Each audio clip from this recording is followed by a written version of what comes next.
Serdecznie zapraszam do odcinka 78 playlisty Mroczna Historia pod tytułem Potomkowie ludu Kanaan, część 15. W poprzednim 77 odcinku opowiedziałem o pretendentach do miana narodu wybranego. W tym odcinku opowiem o hipotezach dotyczących pochodzenia Aszkenazyjczyków. Rzymianie aszkenazyjscy, podobnie jak Rzymianie sefardyjscy, byli diasporą rzymską. Jednakże Aszkenazyjczycy, w odróżnieniu od Sefardyjczyków, pojawili się w Świętym Cesarstwie Rzymskim, co nastąpiło pod koniec pierwszego tysiąclecia naszej ery. Aszkenazyjczycy tradycyjnie posługują się językiem jidysz, powstałym w IX wieku. Głównie z powodu prześladowań Rzymianie aszkenazyjscy wyemigrowali do Europy Północnej i Wschodniej, gdzie zmienili tradycyjną interpretację judaizmu, jak również na przełomie XVIII i XIX wieku swoją kulturę. Większość z nich stopniowo porzuciła jidysz na rzecz języka niemieckiego i rozwinęła nowe formy rzymiańskiego życia religijnego oraz tożsamości kulturowej. Wyjątkowo istotny jest udział Rzymian aszkenazyjskich w światowej populacji, który w XI wieku wynosił zaledwie 3%, a w 1930 wzrósł niespodziewanie aż do 92%.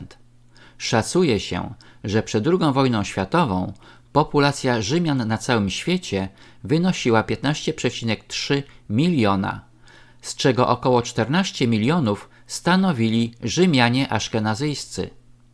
Według demografa i statystyka izraelskiego Sergio Pergoli w 2000 roku Aszkenazyjczycy stanowili od 65 do 70% Rzymian na całym świecie, a w 2013 ich populację szacowano na około 10 milionów.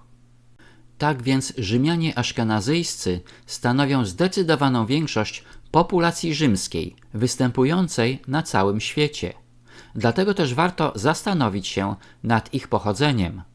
Według biblijnej Księgi Rodzaju nazwa Aszkenazji wywodzi się od postaci Aszkenaza, najstarszego syna Gomera. Z kolei Gomer był synem Jafeta, który był jednym z 3 synów Noego, symbolicznego przodka Indoeuropejczyków. Imię Gomer często łączone jest z Cymeryjczykami, czyli starożytnym, koczowniczym ludem jeździeckim ze wschodniego Iranu, pochodzącym ze stepu pontyjsko-kaspijskiego. Nazwa Aszkenaz pochodzi również od asyryjskiego ludu Aszkuzy, utożsamianego ze Scytami. Lud ten wypędził Cymeryjczyków z ormiańskiego obszaru górnego Eufratu. W księdze Jeremiasza Aszkenaz figuruje jako jedno z 3 królestw na dalekiej północy, Aszkenaz, Mini i Ararat, które zostało wezwane przez Boga do przeciwstawienia się Babilonowi. Z kolei traktat Joma w Talmudzie babilońskim tłumaczy imię Gomer jako Germania, a literatura rabiniczna utożsamiała Gomera z Germanikią w północno-zachodniej Syrii. Literatura rabiniczna wskazuje również, że królestwo Aszkenaza było pierwotnie związane z ziemiami zamieszkałymi przez Scytów, a następnie Słowian, a od XI wieku z Europą Północną i Niemcami. Główne ośrodki rzymiańskie nauczania skupiały się w Niemczech, a Rzymian zamieszkujących Europę Zachodnią i Środkową zaczęto nazywać Aszkenazyjczykami. W ciągu paru stuleci Rzymianie aszkenazyjscy wyemigrowali na wschód, do Czech, Węgier, Rzeczypospolitej i Rosji. Posługiwali się językiem jidysz, wywodzącym się z dialektu niemieckiego, zapisywanego w alfabecie hebrajskim.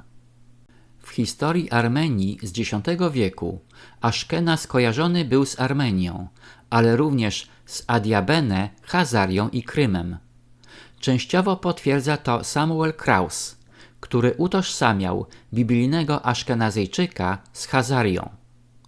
Dla wyjaśnienia, Adiabene była starożytną nazwą obszaru wchodzącego w skład Asyrii, z głównym miastem Arbelą. Państewko to, rządzone przez lokalną dynastię, uzależniło się w I wieku przed naszą erą od Partów, czyli państwa położonego w starożytnym Iranie, rządzonym przez dynastię Arsakidów. Józef Flawiusz, rzymski historyk pochodzący z pierwszej klasy kapłańskiej w Izraelu, podaje, że władca Adiabene, Izates, przeszedł w I wieku naszej ery na judaizm.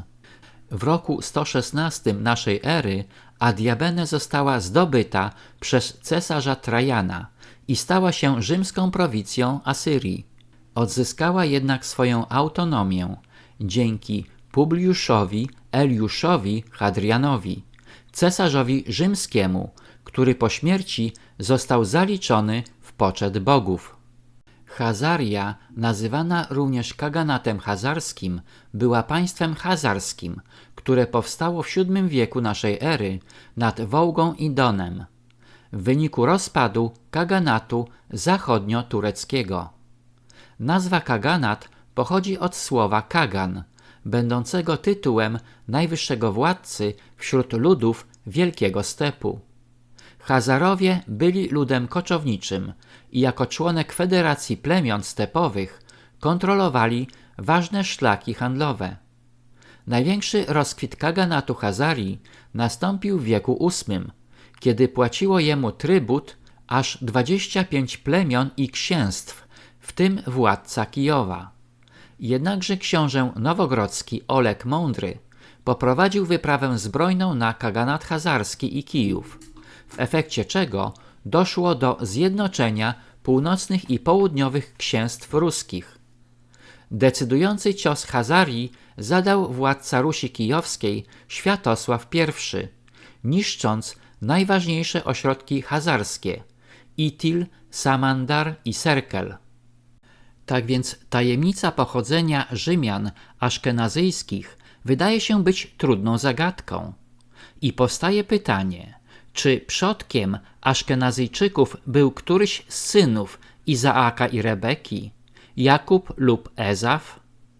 A może jednak Aszkenazyjczycy nie byli potomkami postaci biblijnych Jakuba lub Ezawa, ale pochodzili od ludów wspomnianych w tym odcinku, które w pewnym momencie historii przeszły na judaizm.